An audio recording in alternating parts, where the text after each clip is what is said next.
दोस्तों टीके study classes के यूट्यूब चैनल से मैं तेजकन शर्मा सभी मित्रों का बहुत बहुत स्वागत करता हूं, हार्दिक अभिनंदन करता हूं।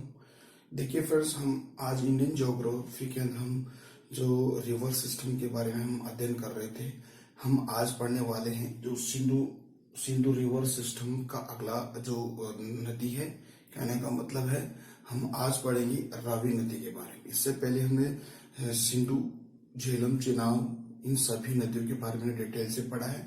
आज हम सिंधु नदी है, इसका जो सिंधु नदी की जो सहायक नदी है, उन सभी को हम कवर करने वाले हैं। ठीक है, तो मेरे साथ आप बने रहिए और टीके स्टडी क्लासेस चैनल को लगातार शेयर सब्सक्राइब भी कीजिएगा।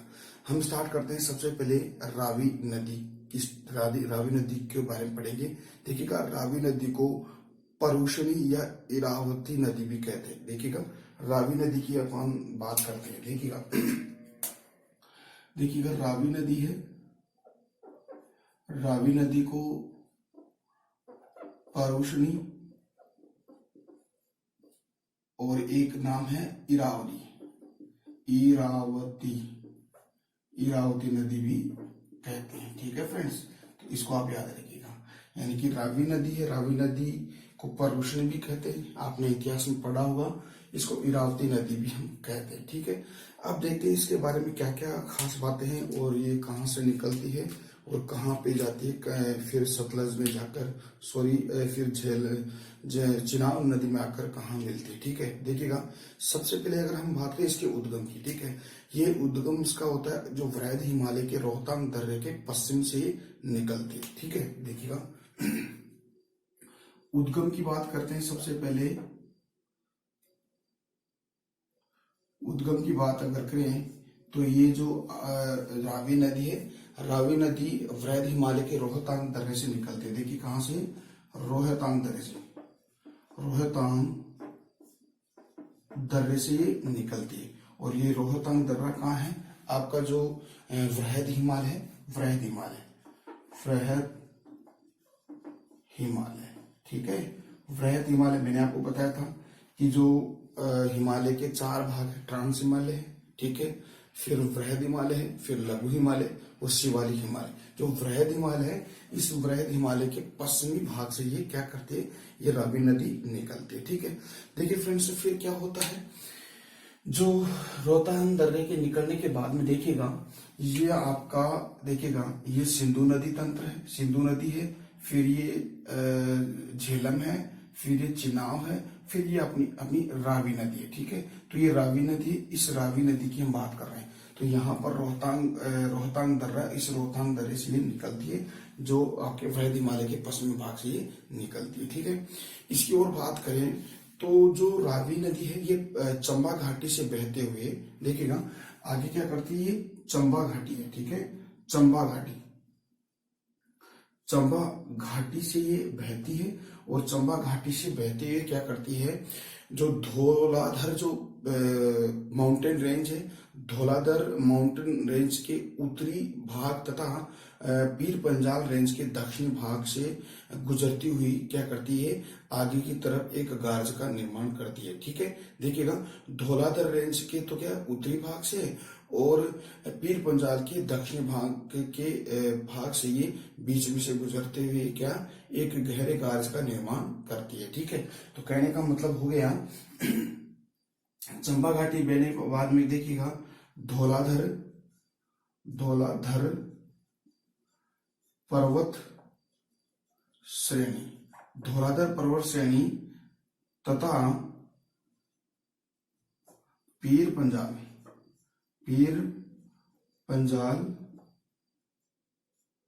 पर्वत श्रेणी से होते हुए क्या करती है, गुजरती है, फिर एक गार्ज का निर्माण करती है। क्या, एक गार्ज का निर्माण करती है। तो इसको आप ऐसे याद रखिएगा। ठीक है, एक बार फिर से देखिएगा, रोहतांग दर्रे से ये नदी निकलती है, कौन सी, अपनी जो रावी नदी है, रोहतांग दर्रे से निकलती है। ठीक है फ्रेंड्स, इसको याद रखिएगा।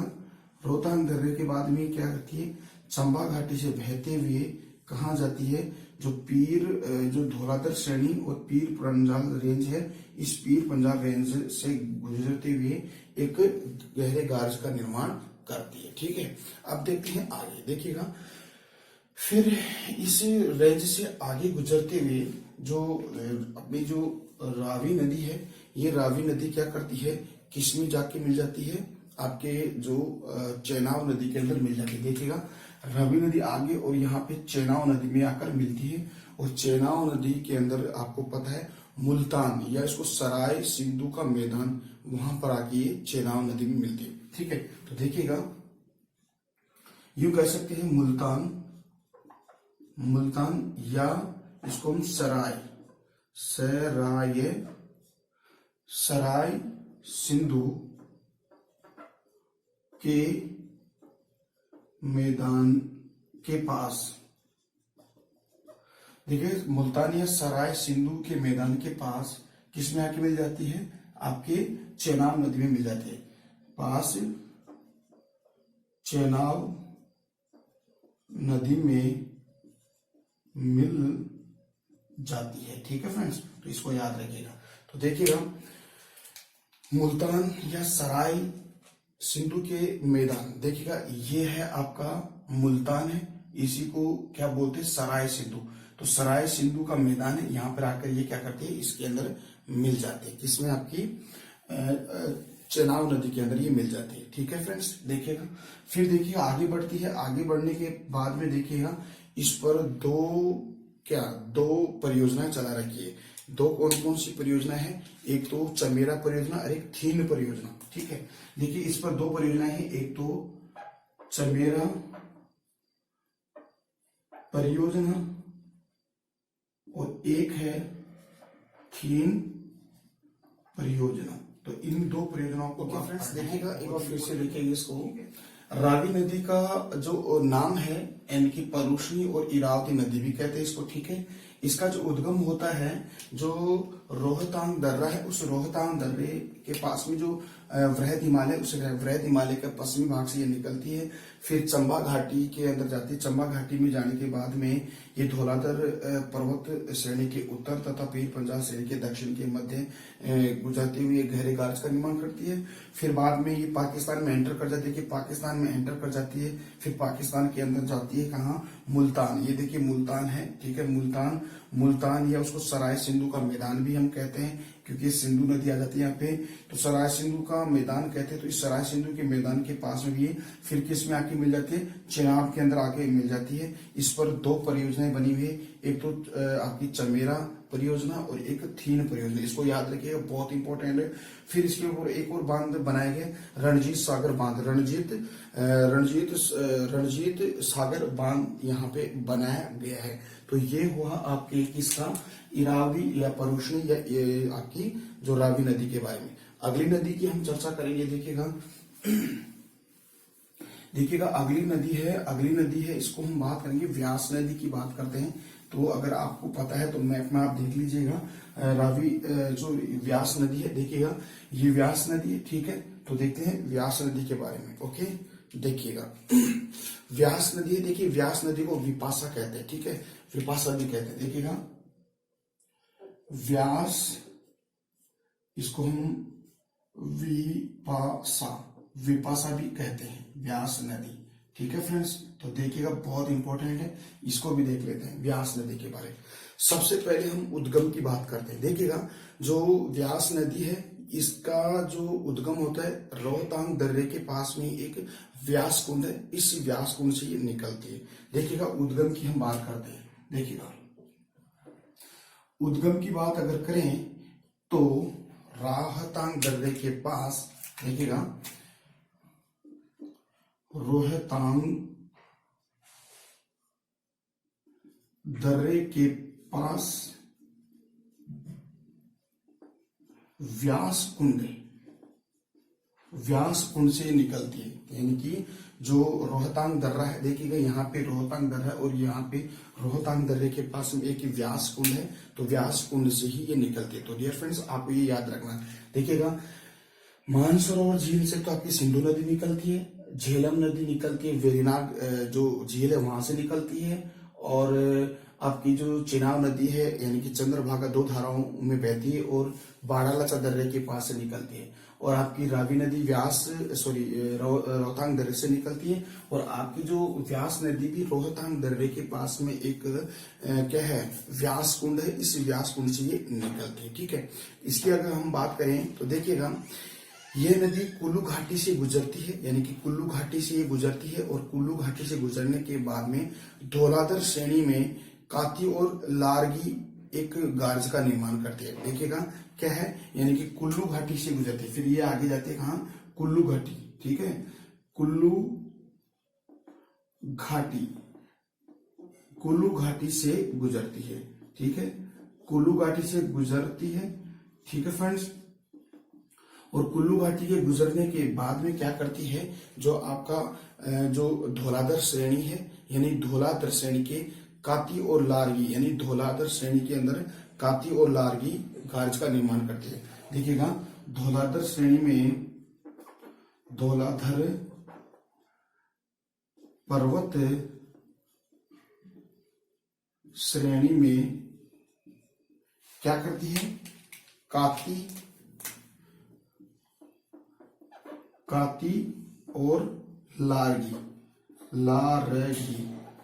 दो गहरे गार्जों का निर्माण करते हैं। गहरे गार्जों का निर्माण करती है। ठीक है, बहुत इंपॉर्टेंट, इसको याद रखिएगा। यानी कि कुल्लू घाटी से गुजरने के पश्चात ये धौलाधर रेंज से गुजरती है, वहां पर काती और आपकी क्या है, लारगी दो गहरे गार्जों का क्या करती है, निर्माण करती है। ठीक है फ्रेंड्स, यानी कि महाखड्ड, इनको महाखड्ड को हम गार्ज भी कहते हैं। ठीक है, अब देखिए क्या होता है, देखिए ये आपकी जो व्यास कुंड से निकलती है और धौलाधर रेंज में गुजरती है, फिर ये आगे जाती है। आगे जाने के बाद में आपकी जो सतलज नदी है, यानी कि सतलज नदी के जो हरिके नामक स्थान पर ये क्या करती है, उसमें मिल जाती है। किसमें, आपकी सतलज नदी में। कहने का मतलब है कि जो पंजाब के मैदान में प्रवेश करती है। देखिएगा, फिर ये आगे करती है, पंजाब के मैदान में प्रवेश करती है। देखिएगा, पंजाब के मैदान में प्रवेश करती है। कहा, पंजाब के मैदान में प्रवेश करती है। पंजाब का मैदान, देखिए ये पूरा का पूरा पंजाब का मैदान है। फिर पंजाब का मैदान में प्रवेश करने के बाद थोड़ा दक्षिण में आती है, दक्षिण में मूव करती है। और दक्षिण में जो ये हरिके नामक स्थान है, हरिके नामक स्थान पर किस में मिल जाती है, आपके सतलज में मिल जाती है। ठीक है, तो हरिके नामक स्थान पर ये क्या करती है, सतलज में मिल जाती है। फिर आगे क्या करती है, जो हरिके नामक है हरिके नामक स्थान से सतलज में मिल जाती है। हरिके नामक स्थान से ये सतलज में मिल जाती है। तो इसको आप ऐसे याद रखिएगा। ठीक है फ्रेंड्स, फिर देखते हैं, एक बार फिर से देखते हैं इसको। रोहतांग दर्रे के पास में व्यास कुंड से निकलती है और कुल्लू घाटी में गुजर जाती है। कुल्लू घाटी के पश्चात धौलाधर पर्वत रेंज यानी कि में काती और लारगी दो महाखड्डों का निर्माण करती है। फिर दो खड्डों के बाद में ये पंजाब के मैदान में प्रवेश करने के बाद में हरिके नामक स्थान पर आने के बाद में ये क्या करती है, जो आपका जो सतलज नदी है, इस सतलज नदी के अंदर ये मिल जाती है। ठीक है फ्रेंड्स, तो इसको आप स्क्रीनशॉट लीजिए इसका।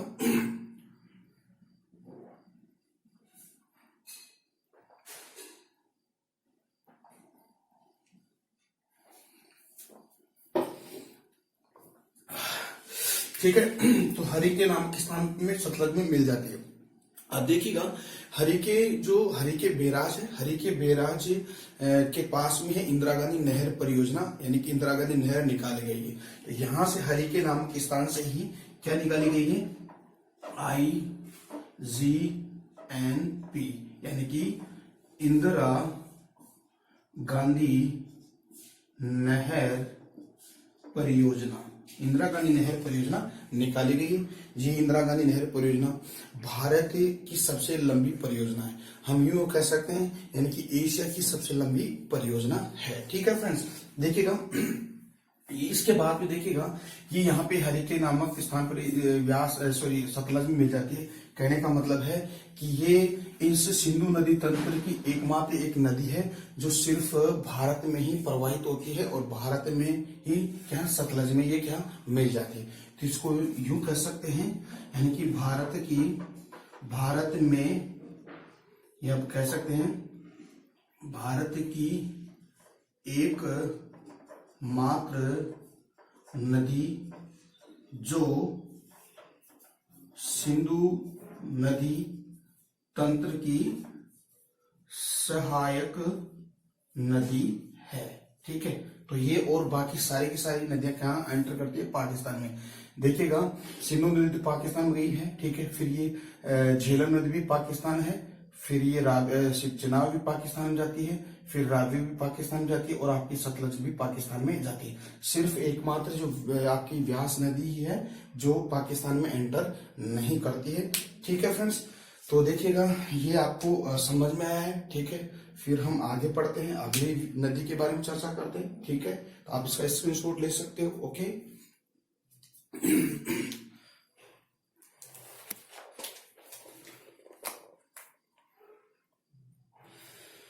ठीक है फ्रेंड्स, अब हम बात करते हैं सतलज नदी के बारे में। ठीक है, देखते हैं आगे सतलज नदी की चर्चा कर लेते हैं, फिर हम अगला टॉपिक लेंगे। इसके बाद में सिंधु जल समझौता 1960 की हम चर्चा करेंगे। ठीक है, देखते हैं सतलज नदी। देखिएगा सतलज नदी को इतिहास में शतुद्री भी कहा गया, यानी इसका प्राचीन नाम है शतुद्री। देखिएगा सतलज या हम इसको कहते हैं सतुद्री नदी भी कहते हैं इसको। ठीक है, तो सतलज या सतुद्री नदी कहते हैं। अब देखते हैं यहां से इसको स्टार्ट करते हैं, इसका उद्गम की बात अपन करते हैं। देखिएगा उद्गम, देखिएगा ये आपका मानसरोवर झील है और मानसरोवर झील के नीचे ही आपकी क्या है राकसताल झील है, यानी कि राकसताल झील से ये क्या करती है, निकलती है, यानी कि मानसरोवर झील के पास राकसताल से ये इसका उद्गम होता है और फिर जहां से ये निकलती है वहां से इसका नाम होता है क्या, लांगचेब खंबा के नाम से इसको जाना जाता है। ठीक है, तो पहले हम उद्गम की बात कर लेते हैं। देखिएगा उद्गम की बात करें तो राकसताल झील से ये निकलती है, जो किसके पास में है, आपके मानसरोवर झील के पास में राकसताल से निकलती है। और राकसताल के निकलने के बाद में इसका नाम क्या पड़ जाता है, इसका नाम पड़ जाता है लांगचेन खंबा के नाम से ये जानती है। क्या, लांगचेन खंबा। देखिएगा लांगचेन खंबा के नाम से इसको जानते हैं। तो ये तिब्बत में इसका नाम रहता है। ठीक है, तिब्बत में इसका नाम क्या रहता है, लांगचेन खंबा के नाम से जानते हैं और राकसताल से निकलती है। ठीक है, अब देखिए राकसताल से निकलने के बाद में ये देखिएगा ये पश्चिम की तरफ प्रवाहित होती है और पश्चिम की तरफ प्रवाहित होने के बाद में जो भारत का एक सिपकीला जो दर्रा है, इस सिपकीले दर्रे से भारत में ये प्रवेश करती है। ठीक है, तो देखिएगा फिर आगे बढ़ती है, जो सिपकीला दर्रा है, सिपकीला दर्रे से भारत में क्या करती है, प्रवेश करती है। ठीक है फ्रेंड्स, देखिएगा ये आपका राकसताल झील है। राकसताल झील के से निकलने के बाद जब पश्चिम रहती है तो जो भारत की बॉर्डर तक इसको किस नाम जानते हैं, लांगचेन खंबा के नाम से जानते हैं। फिर लांगचेन खंबा के बाद में ये भारत की जो क्या है आपका रोहतांग सिपकीला दर्रा है, इस सिपकीले दर्रे से ये प्रवेश करते हैं, भारत में एंटर करते हैं। तो इसको आप याद रखेगा। फिर देखिएगा तिब्बत के नारो खोरसन के पास बहुत बड़ा कैनियन बनाती है। तो तिब्बत के पास से एक नारो खोरसन, यानी कि तिब्बत के पास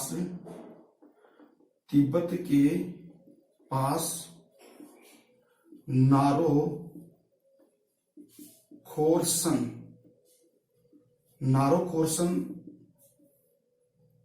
गार्ज का निर्माण करती है। नारो खोरसन गार्ज का निर्माण ये करती है, यानी कि तिब्बत में ही बात करते हैं। ठीक है, तिब्बत की ही बात है, तिब्बत में नारो खोरसन गार्ज।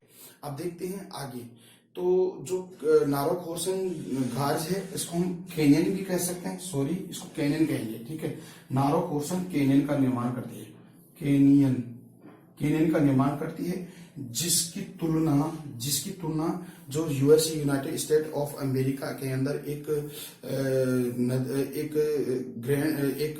कहने का मतलब एक गार्ज है, यानी कैनियन है, ग्रैंड कैनियन के सम्मान इसको कहा गया। तो जो यूएसए के ग्रैंड कैनियन के समान इस नारो खोरसन गार्ज को कहा गया, यानी कि दोनों की तुलना की गई है, यानी कि इस गारो खोरसन की तुलना यूएसए के ग्रैंड कैनियन से की गई। तो इसको आप ऐसे याद रखिएगा, ठीक है। देखते हैं आगे हम बात करते हैं। अब देखिएगा आगे बढ़ती है और आगे बढ़ने के बाद में ये किसमें मिल जाती है, आपकी व्यास नदी में मिल जाती है, ठीक है। तो देखिएगा हरिके नामक के स्थान पर ये व्यास नदी के अंदर मिल जाती है, ठीक है। तो कहाँ मिलती है, व्यास नदी में मिल जाती है। कहाँ, आपके हरिके नामक स्थान पर, ठीक है। तो इसको याद रखिए। फिर देखिएगा आगे क्या होता है। देखिए हरिके नामक स्थान पे मिलके फिर ये फिर पश्चिम की तरफ बहती है और फिर पाकिस्तान में एंटर कर जाती है। फिर पाकिस्तान में एंटर करने के बाद में इस चेनाब नदी के अंदर ये मिल जाती है, यानी कि पाकिस्तान में चेनाब नदी से मिलती है। देखिएगा पाकिस्तान में, देखिएगा पाकिस्तान में चेनाब नदी से मिल जाती है, ठीक है। और चेनाब नदी फिर ये सारी की सारी संयुक्त धारा आती है किसमें, सिंधु नदी में मिल जाती है। और ये नाम क्या है, मिठानकोट।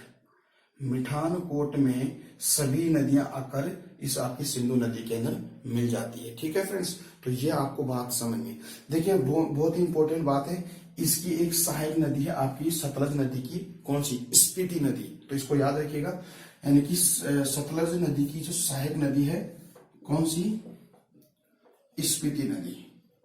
इसकी सबसे प्रमुख सहायक नदी है स्पीति नदी। तो इसको आप ऐसे याद रखिएगा, ठीक है फ्रेंड्स। तो देखिएगा एक बार फिर से देख लेते हैं, इसका उद्गम देख लेते हैं। देखिएगा आपकी जो सिंधु नदी सतलज नदी, इसका उद्गम राकस्थाल, यानी कि कहने का मतलब है आपका जो मानसरोवर झील के पास में एक राकस्थाल झील है, इस राकस्थाल झील से निकलती है। उसको फिर तिब्बत के अंदर लोंगचेन खंबा के नाम से इसको जानते हैं, ठीक है, ये भी याद रखिएगा। फिर ये सिपकिला दर्रे से भारत में प्रवेश करती है, ये भी याद रखिएगा।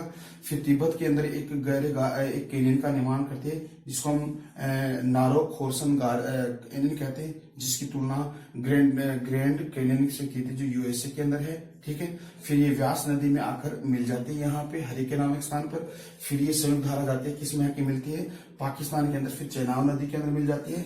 फिर ये आगे जाकर किसमें मिलती है, सिंधु नदी में मिल जाती है। सॉरी, सिंधु नदी मिल जाती है कहाँ पे, मिठनकोट के पास, यानी किसको कहते हैं, मिठानकोट। मिठानकोट के पास सिंधु में मिल जाती है, ठीक है। फिर ये आगे जाती है कहाँ, फिर आगे जाने के बाद में सारी की सारी धाराएं कहाँ, अरब सी, यानी कि जो अरब सागर है, इस अरब सागर में ये मिल जाती है, ठीक है फ्रेंड्स। तो ये तो हो गया हमारी सतलज नदी की बात, ठीक है। अब लास्ट टॉपिक रहा है इसका, लास्ट टॉपिक क्या है, लास्ट टॉपिक है जो सिंधु जल समझौता है, उसकी हम चर्चा करते हैं, ठीक है फ्रेंड्स। देखिएगा टॉपिक की लास्ट है, क्या है, सिंधु नदी जल समझौता, ठीक है, बहुत इंपॉर्टेंट है, सिंधु नदी जल समझौता। देखिएगा सिंधु नदी जल समझौता, और ये समझौता 1960, ठीक है। देखिएगा सिंधु नदी तंत्र को लेकर भारत और पाकिस्तान के अंदर इसके जल के बंटवारे को लेकर काफी विवाद का विषय बना रहता है। फिर क्या होता है कि 1960 के अंदर क्या होता है कि भारत और पाकिस्तान के मध्य एक समझौता होता है, यानी कि एक समझौते पर हस्ताक्षर होता है, और उस समझौते को हम क्या कहते हैं, सिंधु नदी जल समझौता कहते हैं। जब दो यहाँ के प्रमुख नेता थे, यानी कि भारत के प्रधानमंत्री पंडित जवाहरलाल नेहरू और पाकिस्तान के जो नेता थे, यानी कि अयूब खान के मध्य इस समझौते पर हस्ताक्षर होता है, और ये हस्ताक्षर 19 सितंबर 1960 के अंदर होता है, ठीक है। तो अब देखिए इनके अंदर क्या होता है, इस समझौते के अंदर जो आपकी जो ये 6 नदियां हैं, यानी कि सिंधु को भी ले लीजिएगा, सिंधु, झेलम, चिनाब, चिनाब, रावी, व्यास और सतलज, इन सभी को सभी के अंदर एक जल का क्या होता है, एक इसमें बंटवारा होता है। कैसे होता है देखिएगा, 1960 में जब ये समझौता हुआ, सबसे पहले देखते हैं कि ये समझौता कब हुआ था। ये 19 सितंबर 1960 में ये समझौता हुआ था। बहुत इंपॉर्टेंट है, ठीक है, समझौता हुआ था। और यह भारत के तो क्या है, पंडित जवाहरलाल नेहरू, ठीक है फ्रेंड्स, और पाकिस्तान के अयूब खान के मध्य ये समझौता हुआ था 19 सितंबर 1960 में। अब इस समझौते में देखिएगा नदियों को बांटा गया कि कौन सी नदी का जल पाकिस्तान यूज मिलेगा और कौन सी नदी का जल भारत यूज मिलेगा। देखिएगा जो 3 पूर्वी नदियां हैं, यानी कि 3 पूर्वी नदियां, देखिएगा 3 पूर्वी नदियां,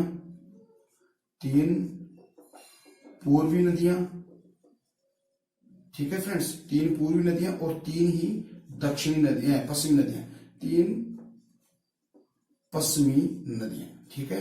देखिएगा 3 पूर्वी नदियां कौन कौन सी है, देखिएगा 3 पूर्वी जो नदियां हैं, व्यास, रावी और सतलज। देखिएगा 3 पूर्वी नदियां हैं, व्यास, रावी, सतलज, या हम रावी, व्यास, सतलज भी कहते हैं।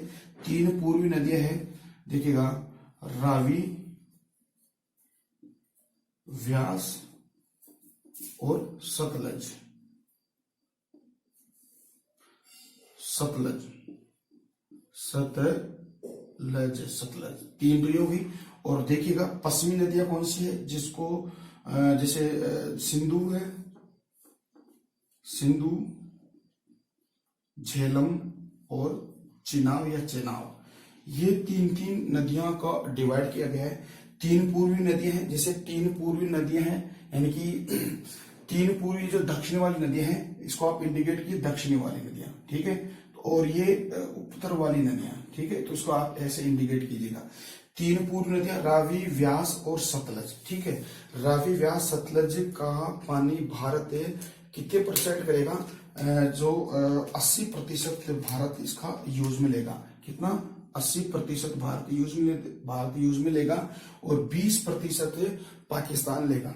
फिर 3 पश्चिमी नदी है, सिंधु, झेलम, चिनाब, इसका भारत यूज लेगा कितना, आपका 20%। देखिएगा 20, आप यूं कर सकते हो, ऐसे कर लीजिएगा, इन नदियों का 80% तो क्या करेगा, यानी कि रावी, व्यास और सतलज, इस नदियों का तो 80% भारत पानी यूज लेगा और क्या करेगा 20% पाकिस्तान।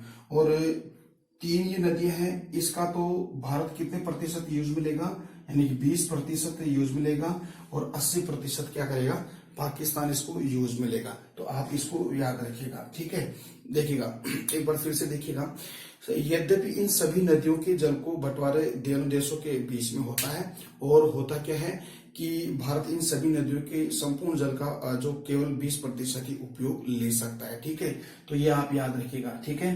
तो आप इसको देखिएगा, 3 पूरी नदी है, रावी, व्यास, सतलज, इसका भारत कितना प्रतिशत यूज में लेगा, 80% पानी यूज में लेगा और पाकिस्तान 20% यूज में लेगा।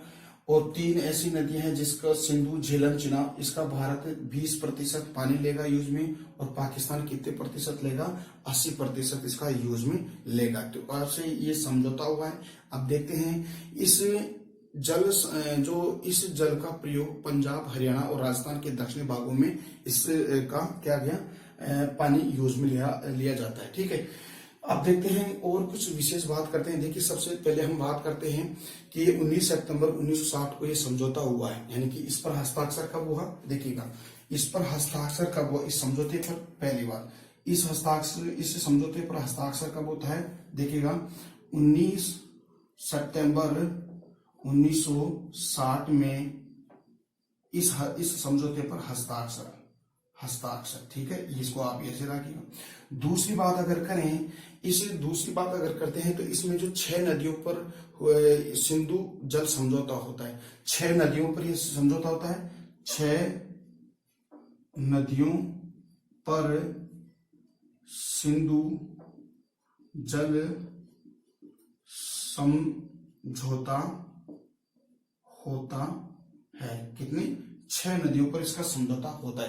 कहने का मतलब है कि 36 लाख एकड़ फीट पानी पश्चिमी नदियों से ले सकते हैं भारत, यानी कि जो भारत है, जो भारत इसका पानी के कितने एकड़, यानी सिंधु, झेलम और चिनाब का कितना? 36 लाख एकड़ फीट। देखिएगा, इसको ऐसे भी याद रखिएगा, 36 लाख एकड़ फीट भारत पानी यूज में ले सकता है। इसका? सिंधु, झेलम, चिनाब का। या ऐसे भी कह सकते हैं कि भारत इसको पानी 20% ही यूज में ले सकता है। ठीक है, ये बात आगे समझ में। तो आप यहाँ पे ऐसे भी लिख सकते हो। अगली खास बात अगर करें जो 6 नदियों, इसमें जो पश्चिम की जो 3 नदियां हैं, यानी कि जो पश्चिम की जो 3 नदी, देखिएगा पश्चिम की 3 नदियां हैं, सिंधु, झेलम, चिनाब। यहां से क्या होता है डियर फ्रेंड्स, 80% पानी है, ये कौन लेगा? 80% पानी कौन लेगा? पाकिस्तान। देखिए 20% तो भारत यूज में लेगा और 80% पानी कौन लेगा? पाकिस्तान यूज में लेगा। ठीक है, तो 80% पानी पाकिस्तान लेगा। ठीक है, देखिएगा 80% पानी पाक लेगा। ठीक है, किससे? इन पश्चिमी नदियों से। ठीक है, अगली अगर बात करें इसके अंदर तो देखिएगा जो 3 पूर्वी नदियां हैं, 3 पूर्वी नदी रावी, व्यास और सतलज, 3 पूर्वी नदियों का जो 20% पानी कौन लेगा? यानी कि 20% पानी भारत यूज में लेगा। कहने का मतलब है 20% पानी भारत इसका यूज में लेगा। ठीक है, और 20% पानी भारत इसका क्या यूज में लेगा। तो आप इसको ऐसे याद रखिएगा। ठीक है, ये डेटा थोड़ा मिस्टेक हो गया था। ठीक है, तो 80% तो झेलम, सिंधु, झेलम, चिनाब, रावी है आपका। 20% आपका, 80% भारत, और इसमें 3 पूर्वी नदियां हैं, रावी, व्यास, सतलज का 20%। तो आप इसको ऐसे देखिए, 80% और 20%, ये आंकड़ा याद रखिएगा। तो ठीक है फ्रेंड्स, तो आज का हमारा जो सिंधु नदी जल समझौता ये एंड होता है। एक बार फिर इसको देख लीजिएगा। सिंधु नदी जल समझौता 19 सितंबर 1960 को होता है। ठीक है फ्रेंड्स, ठीक है, देखिएगा 19 सितंबर 1960 को होता है। 2 महान नेता थे, एक तो पंडित जवाहरलाल नेहरू और अयूब खान पाकिस्तान के, इनके मध्य ये समझौता होता है। 3 पूर्व नदियां जैसे रावी, व्यास, सतलज का भारत पानी 20% यूज में लेगा, और 3 पश्चिमी नदियां हैं, सिंधु, झेलम, चिनाब का जो पानी है 80% पाकिस्तान यूज में लेगा। ठीक है, अब हम कह सकते हैं कि 19 सितंबर 1960 को ये समझौता हुआ। 6 नदियों के जल को लेकर ये समझौता है। इसमें जो पश्चिमी जो फीसदी पानी, यानी कि 80% पानी पश्चिमी नदियों का, यानी सिंधु, झेलम, चिनाब का पाकिस्तान यूज में लेगा, और 20% जो पानी है पूर्वी नदी, यानी कि कहने का मतलब है रावी, व्यास, सतलज, इसका पानी कौन लेगा? भारत लेगा। तो आई होप डियर फ्रेंड्स आपको ये बातें समझ में आई है। ठीक है फ्रेंड्स, तो आज का हमारा टॉपिक यहीं पे एंड होता है। कहने का मतलब है हमने आज सिंधु रिवर सिस्टम का पूरा टॉपिक कवर कर लिया है।